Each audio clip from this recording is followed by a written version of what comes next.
नमस्कार प्यारे विद्यार्थियों, एक बड़ी अपडेट जो आप तक जरूर पहुंची होगी किसी न किसी माध्यम से। अगर नहीं पहुंची है तो यहां आज इस माध्यम से पहुंचेगी। एनसीईआरटी को लेकर एक बड़ी खबर है।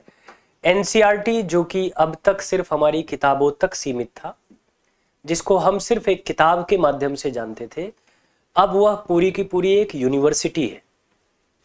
और ऐसा मैं नहीं कह रहा हूं, ऐसा भारत सरकार कह रही है एनसीईआरटी के लिए। एनसीईआरटी अब यूनिवर्सिटी बन चुका है। भारतीय शिक्षा में महाबदलाव की एक लहर आ गई। किताबें छापने से लेकर डिग्री देने तक का एनसीईआरटी का सफर अब एक नया अध्याय शुरू हो रहा है। ये इसके बारे में जानते हैं थोड़ा सा। अब सिर्फ किताबें नहीं बल्कि एनसीईआरटी के माध्यम से आपको क्या मिलेगी, आपको मिलेगी डिग्री भी।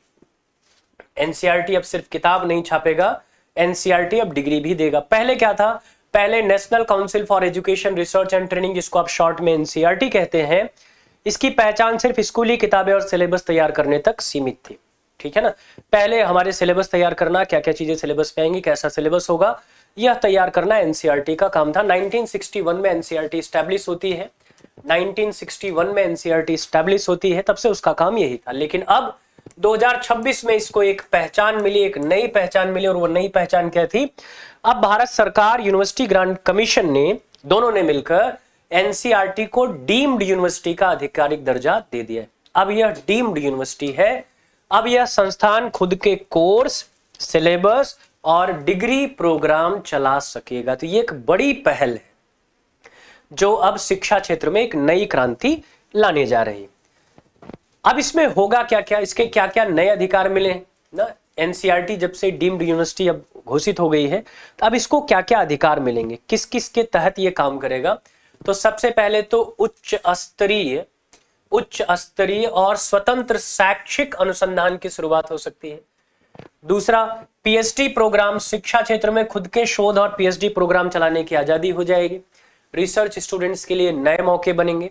इसके अलावा इनोवेटिव कोर्सेज, भविष्य की जरूरतों के अनुसार इनोवेटिव कोर्सेज और सिलेबस का निर्माण हो सकेगा।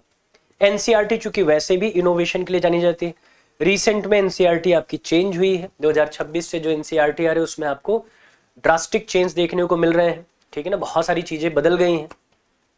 अब उसके पूरे के पूरे कार्य प्रणाली को ही बदल दिया गया है। यानी अब किताबें, सिलेबस ये तो तैयार करेंगे ही करेंगे, साथ में डिग्री, डिप्लोमा भी उपलब्ध कराना एनसीईआरटी का अधिकार हो चुका है। अब इसके साथ साथ, लेकिन अब ऐसा नहीं कि इसको ये कह दिया गया कि भाई तुम डीम्ड यूनिवर्सिटी हो, तुम डिग्री दो, डिप्लोमा दो। नहीं, नियम मानना पड़ेगा। ठीक है ना। इसकी कुछ जवाबदेही भी तय की गई है। क्या जवाबदेही है? सबसे पहले तो यही है, नो प्रॉफिट रूल। संस्थान कोई भी मुनाफा कमाने वाला यानी कॉमर्शियल काम नहीं कर पाएगा। कोई भी ऐसी व्यवस्था नहीं ला सकता जहां से उसको पैसा, प्रॉफिट मिले। ठीक है ना। प्रॉफिटेबल ऑर्गेनाइजेशन इसको नहीं बनाया गया, नॉन प्रॉफिटेबल ऑर्गेनाइजेशन अभी भी। दूसरा, नैक के द्वारा एक्रीडेशन, क्वालिटी चेक होनी चाहिए। गुणवत्ता प्रमाणित करने के लिए national assessment and accreditation council, NAAC से मान्यता लेना अनिवार्य हो जाएगा। 1994 स्टैब्लिशमेंट आपको याद होगा। ठीक है ना। यूजीसी के नियमों के अनुसार चलना होगा। यूजीसी के सभी दिशा निर्देशों और मानकों को 100% मानना पड़ेगा। इसके अलावा एनआईआरएफ रैंकिंग, जो आपकी रैंकिंग है, फ्रेमवर्क है, नेशनल इंस्टीट्यूशनल रैंकिंग फ्रेमवर्क है, उसमें शामिल होना अनिवार्य है। और बाकी यूनिवर्सिटीज से प्रतिस्पर्धा करना भी अनिवार्य है। मतलब क्वालिटी मेंटेन रखना है, यूनिवर्सिटीज के स्तर पर अपनी क्वालिटी को बार बार चेक करवाना होगा और उस स्तर पर अपने क्वालिटी को मेंटेन करना होगा। ऐसा नहीं कि हमको तो दर्जा मिला तो हम कुछ भी करेंगे, नहीं, सारी वो चीजें करनी पड़ेंगी जो यूनिवर्सिटीज के लिए जरूरी है भारत में। ठीक है ना। जो यूजीसी तय करता है, जो भारत सरकार तय करती है, वो सब कुछ इस डीम्ड यूनिवर्सिटी यानी एनसीईआरटी को मानना पड़ेगा। अब इसके अलावा एक फायदा जो सीधा विद्यार्थियों को मिलेगा, पहले हम एनसीईआरटी से कैसे जुड़े थे? पहले हम एनसीईआरटी से सिर्फ किताबों के माध्यम से इनडायरेक्टली जुड़े थे, पैसिवली जुड़े थे, इनडायरेक्टली जुड़े थे। लेकिन अब चूंकि आपके यहाँ एबीसी सिस्टम आ चुका है, एकेडमिक बैंक ऑफ क्रेडिट आ गया है, जिसमें आपके जितने भी एकेडमिक रिकॉर्ड्स हैं उनके अनुसार आपको एक अंक दिया जाएगा, क्रेडिट दी जाएगी, जो आपके किसी भी एग्जाम में या किसी भी कॉम्पिटिटिव एग्जाम्स में वो क्रेडिट स्कोर आपका काम आएगा। ठीक है ना। तो अब क्या करेंगे, छात्रों के सभी एकेडमिक क्रेडिट्स अब पूरी तरीके से डिजिटल रूप से सेव हो जाएंगे, ठीक है ना। तो एबीसी का फायदा विद्यार्थियों को डायरेक्टली मिलेगा, जो पहले इनडायरेक्ट था, पैसिवली था। अब देखें इसका इवैल्यूएशन, पहले और अब में क्या परिवर्तन हुआ, जो इतनी देर से हम लोग बात कर रहे हैं, पहले और अब में क्या परिवर्तन हुआ।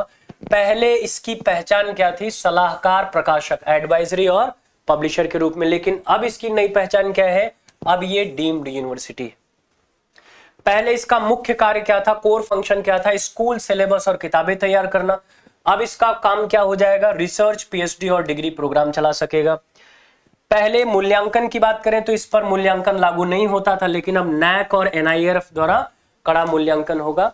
और पहले छात्रों का जुड़ाव जो था वो किताबों के जरिए अप्रत्यक्ष जुड़ाव था, लेकिन अब सीधा कोर्स और डिजिटल क्रेडिट, ठीक है ना, सीधा जुड़ाव विद्यार्थियों का होगा। एनसीईआरटी जो बचपन से हमारी फेवरेट थी, अब वह यूनिवर्सिटी बन गई है।